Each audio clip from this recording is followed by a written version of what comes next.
Play સ્કૂલના ટોયલેટમાં લગાવેલા બલ્બના હોલ્ડરમાં spy camera મળી આવવાનો મામલો સામે આવ્યો છે. આ અંગે પ્લે સ્કૂલની એક શિક્ષિકાએ પોલીસને જણાવ્યું હતું કે 10 ડિસેમ્બરે સ્કૂલના ટોયલેટમાં ગઈ હતી. આ દરમિયાન તેની નજર બલ્બના હોલ્ડર પર પડી હતી. તેણે બલ્બના હોલ્ડરમાંથી પ્રકાશ આવતો જોયો તો તેની શંકા ગઈ. તેણે શાળાના ગાર્ડને બોલાવીને તેની તપાસ કરાવી અને તેમાં એક સ્પા કેમેરો લગાવેલો જોવા મળ્યો. તેણે અંગેની માહિતી શાળાના ડિરેક્ટર નવનીત સહાયને આપી હતી. આરોપ છે કે તેણે આ અંગે ન તો કોઈની કાર્યવાહી કરી અને ન તો કોઈ જવાબ આપ્યો. પીડિતાનો દાવો છે કે આ પહેલા પણ તેને સ્કૂલના ટોયલેટમાં એક સ્પાય કેમેરો મળી આવ્યો હતો, જેને ડિરેક્ટરને તેણે સોંપ્યો હતો. ફરિયાદીનો દાવો છે કે જ્યારે તેણે સિક્યોરિટી ગાર્ડ સાથે વાત કરી તો તેણે કહ્યું કે ડિરેક્ટરે તેની પાસે જ આ કેમેરા લગાવડાવ્યો હતો.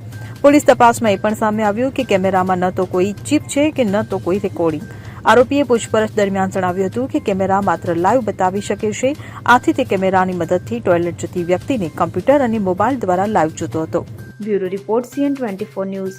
હવે જુઓ દેશ દુનિયાની તમામ ખબરો તમારી આંગળીના ટેરવે. ઉઠાવો મોબાઈલ અને Google Play Store પરથી ડાઉનલોડ કરો અમારી CN24 ન્યૂઝ મોબાઈલ એપ.